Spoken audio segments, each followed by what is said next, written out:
Estamos aqui no programa Nas Sombras do Poder com o professor José Walter Bautista Vidal, um dos maiores especialistas brasileiros na questão da energia.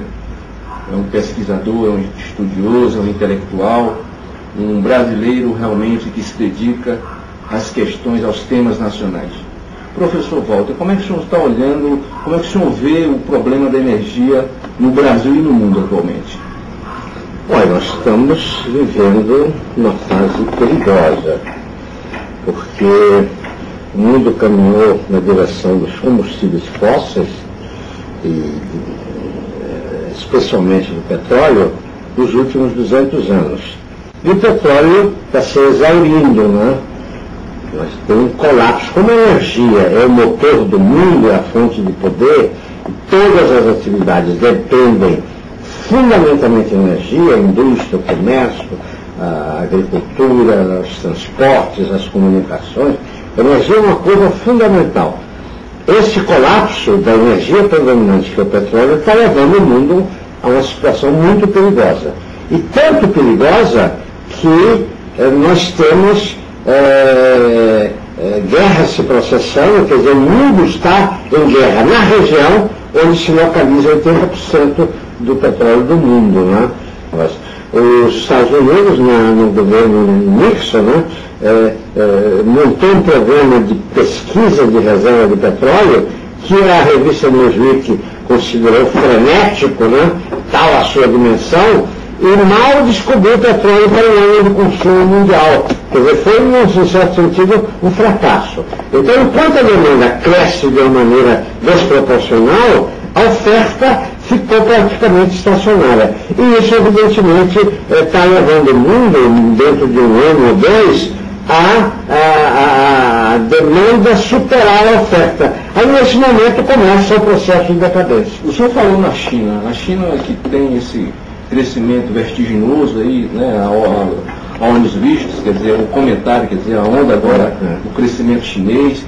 O senhor conhece, tem informação de algum programa específico da China em relação a uma energia alternativa, uma fonte alternativa de energia, que não seja o petróleo ou o carvão, né, que eles usam também muito o carvão?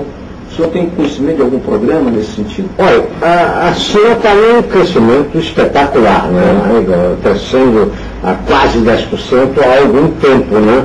E está aumentando enormemente a sociedade de consumo da China. Já quase metade daquela gigantesca população já tem condições de consumo. Mas a China está fazendo isso em cima do carvão mineral. Ela não tem petróleo. E o carvão mineral é a fonte... Mas tem uma demanda grande hoje de petróleo na China. Tem uma demanda, eles estão importando, eles aumentaram muito as importações, mas eles não têm petróleo próprio, não? A Bretanha usou muito durante o século XIX, na Revolução Industrial, o carvão mineral. E a China, quer dizer, parece repetir... mas na realidade o uso dos fósseis começou pelo carvão mineral, né? Não foi só a Inglaterra, os Estados Unidos, a Alemanha, o mundo inteiro, né? Mas aqui no século XIX todos os países usam carvão, né? E aí veio o petróleo que reduziu muito os efeitos maléficos do carvão mineral e, quer dizer, agora a China, como tem petróleo e ela tem uma população imensa, está usando desesperadamente o carvão mineral. O senhor, dentro desse contexto, o senhor tem uma visão ampla da questão da energia, né, da questão também que passa pelo problema ecológico. Claro. Como é que o senhor vê, no caso, o caso brasileiro especificamente? Como é que o senhor vê as possibilidades? Assim? O caso brasileiro, ele é perfeitamente solúvel, né, porque o Brasil tem as condições naturais excepcionais de resolver o problema dos combustíveis fósseis, substituindo por combustíveis vegetais, tá certo, limpos e renováveis, né?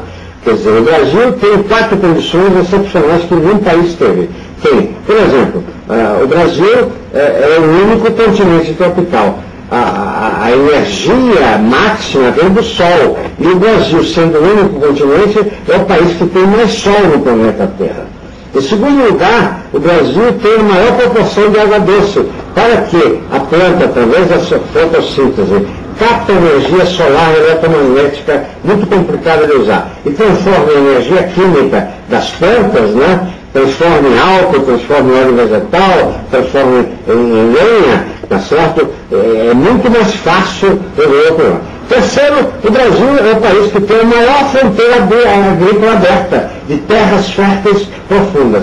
E, se fosse pouco, é o país que tem a melhor tecnologia do mundo nessas energias renováveis. E o petróleo? O meu irmão que ele defende o emprego da energia nuclear e ele é contra o uso, por exemplo, da alternativa, porque ele fala do problema do desmatamento. Ele diz que vai levar uma intensificação do aquecimento global da questão do uso nuclear?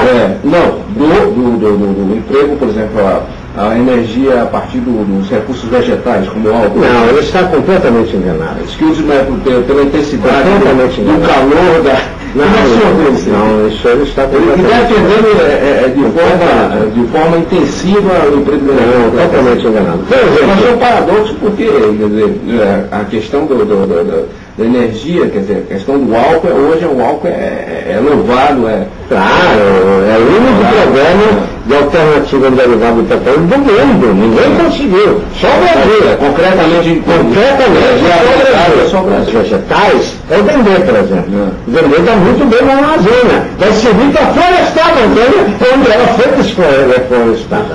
E claro, no caso do Dendê, a floresta se monta, né? É do pouquinho que nós tiramos o óleo e, quer dizer, no momento que nós esprememos o pouquinho, tiramos o óleo que substitui o diesel, fica um resíduo de proteína imenso, né? Para a alimentação animal e humana, né? Quer dizer, não só evita a devastação da floresta, quer dizer, pode cobrir áreas que já foram devastadas, quer dizer, como também produz uma grande quantidade de alimentos. Quer dizer, dois problemas fundamentais. E cria um grande número de empregos. A questão com a Bolívia, essa questão do gás boliviano, olha, não só pelo aspecto de energia, mas também pelo aspecto político. Como é que você está vendo isso? Nós participamos, como intelectual, como uma pessoa que participa da vida. Nós participamos de uma maneira intensa dessa questão do gás da Bolívia, junto com os engenheiros da Petrobras, a IPET, a Associação dos Engenheiros da Petrobras, e nós fomos radicalmente contra o uso do gás da Bolívia. O primeiro fato indiscutível... O entendimento do acordo na época... acordo foi formado na época do Fernando Henrique. Por uma razão muito simples. É uma fonte que está fora do país. Nós não temos controle. Então, essa estratégia é fundamental.